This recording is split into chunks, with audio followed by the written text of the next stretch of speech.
বলছিলাম প্রধান নির্বাচন কমিশনার সহ ৫ সদস্যের নবগঠিত নির্বাচন কমিশনাররা আসলে এখন শপথ গ্রহণ করবেন সুপ্রিম কোর্টে এবং একটু পরে সেটা অনুষ্ঠিত হবে। খোঁজখবর রাখছেন সহকর্মী মিল্টন আনোয়ার, সুপ্রিম কোর্ট থেকে যুক্ত হচ্ছেন আমাদের সঙ্গে। মিল্টন, বলছিলেন পরিকল্পনা অনুযায়ী ডেটটা থেকে আসলে শপথ গ্রহণ অনুষ্ঠানটি শুরু হবার কথা। নিশ্চয়ই সেই প্রস্তুতিগুলো চলছে, কি দেখছেন একটু জানাবেন আমাদেরকে, এবং সার্বিক আয়োজন চূড়ান্ত হয়েছে কিনা?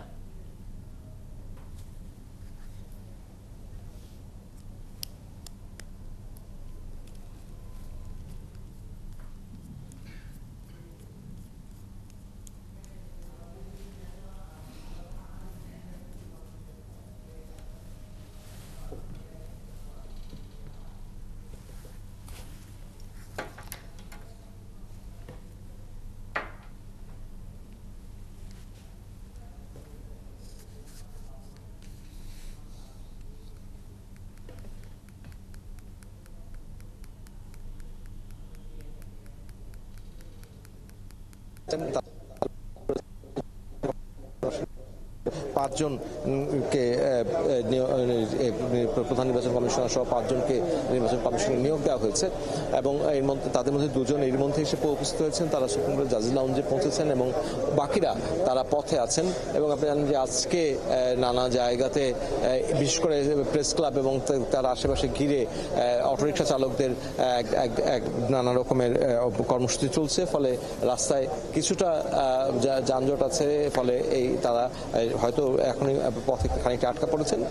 এবং আজকে সুপ্রিম কোর্টের যেহেতু বিচার কাজ বন্ধ আছে, ফলে সুপ্রিম কোর্টের যেই কর্মকর্তাদের কাজের চাপ কম, এই কারণে আমরা দেখছি যে একটা উল্লেখযোগ্য সংখ্যক কর্মকর্তারা তারা কিন্তু নবনির্বাচিত সিইসি এবং অন্যান্য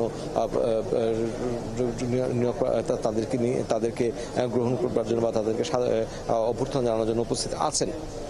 দেড়টায় হবে এই শপথ এবং এই শপথের পর সিইসি এবং অন্যান্য কমিশনাররা তারা নির্বাচন কমিশনে যাবেন এবং সেখানে হয়তো তারা কর্মকর্তা কর্মচারীদের সঙ্গে মত বিনিময় করবেন এবং আগামীকাল থেকে শুরু হবে এই নতুন নির্বাচন কমিশনের পথ চলা।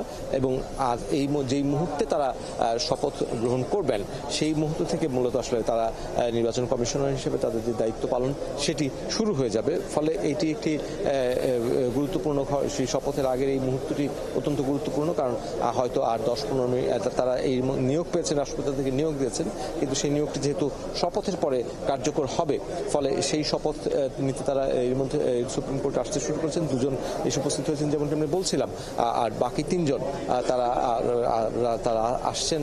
তারা কিছু অর্থাৎ ৫ সদস্যের মধ্যে বাকি ৩ জন আসছেন এবং যেটা থেকে আসলে এই শপথগুলো অনুষ্ঠিত হবে। তারপরে আসলে প্রধান নির্বাচন কমিশনার সহ এই ৫ সদস্য তাদের কাজ শুরু করে দেবেন। নিশ্চয়ই মিল্টন আপনি আছেন, আপনার কাছ থেকে সেই তথ্যগুলো আমরা পরবর্তীতে জানার চেষ্টা করব। সহকর্মী মিল্টন আনোয়ার সুপ্রিম কোর্ট থেকে আমাদের সঙ্গে যুক্ত হয়েছিলেন এবং শপথ গ্রহণের খবর আমাদেরকে জানাচ্ছিলেন।